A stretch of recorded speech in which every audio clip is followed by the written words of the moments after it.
Juste réjouissez-vous dans le Seigneur, réjouissez-vous en l'Éternel. La louange sied aux hommes droits. Célébrez l'Éternel, chantez-lui un cantique nouveau, car la parole de l'Éternel est droite, et toutes ses œuvres s'accomplissent avec fidélité. Que toute la terre craigne l'Éternel. Bonjour mon frère, bonjour ma soeur, que le Seigneur te bénisse. Bienvenue dans ce partage de ce matin. Nous persévérons dans le thème de l'appel de Dieu, et ce matin, le sous-thème que nous allons aborder, nous allons parler de la contrainte et le désespoir que connaissent les hommes de Dieu ou les appelés du Seigneur.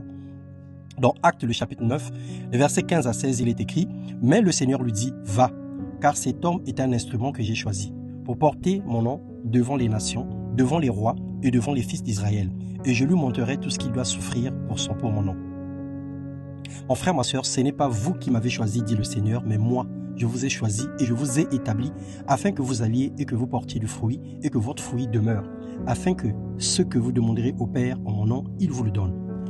Malgré cette assurance, il arrive que les choses ne se passent pas comme souhaité, comme prévu, comme désiré. Nous demandons, nous crions, pas de résultat.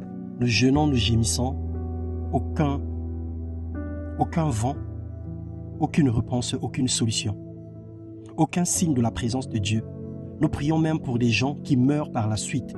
Nous imaginons toute forme de scénario que rencontrent les hommes de Dieu ou les appelés de Dieu. En ce moment-là, nous remettons en question notre appel.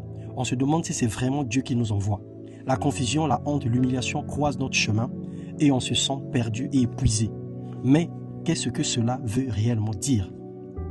2 Corinthiens, le chapitre 12, le verset 8 et le verset 9, la Bible déclare « 3 fois j'ai prié le Seigneur de l'éloigner de moi. Il m'a dit, ma grâce te suffit, car ma puissance s'accomplit dans la faiblesse. » Bien-aimé dans le Seigneur, le même apôtre Paul que Dieu a annoncé à Barnabas dans Acte 9 que nous venons de lire, où le Seigneur a promis l'accompagner, l'assister, c'est le même apôtre Paul qui a prié le Seigneur pour que Dieu enlève les chardes qui pesaient sur lui. Le Seigneur lui a dit que la grâce lui suffisait. Le temps de silence est le temps où tout semble travailler contre notre vie, où nos appels à Dieu restent sans réponse et un peu comme si il dormait, comme diraient certaines personnes. Voici, il ne sommeille ni ne dort, celui qui garde Israël, puis Psaume 121, le verset 4. Dans ce temps de silence, les exigences et les défis qui sont les nôtres sont grands, mais aucun miracle ne pointe à l'horizon. Alors, bien-aimé dans le Seigneur, voici ce que le Seigneur te dit ce matin. Dans le désespoir et la contrainte, dans la controverse, dans ce que tu rencontres dans ton appel, dans ta marche avec le Seigneur, ne désespère pas.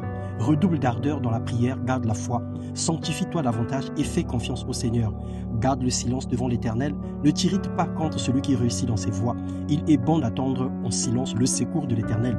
Évite de multiplier les paroles, évite de murmurer, évite de calomnier, évite de te plaindre, évite de rentrer dans une atmosphère ou une attitude qui puisse attrister le Saint-Esprit.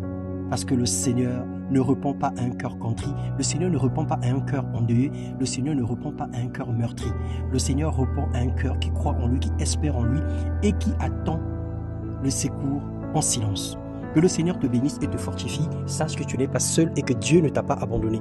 Il est avec toi et il t'accompagnera jusqu'à la destination. Dans le nom de Jésus-Christ.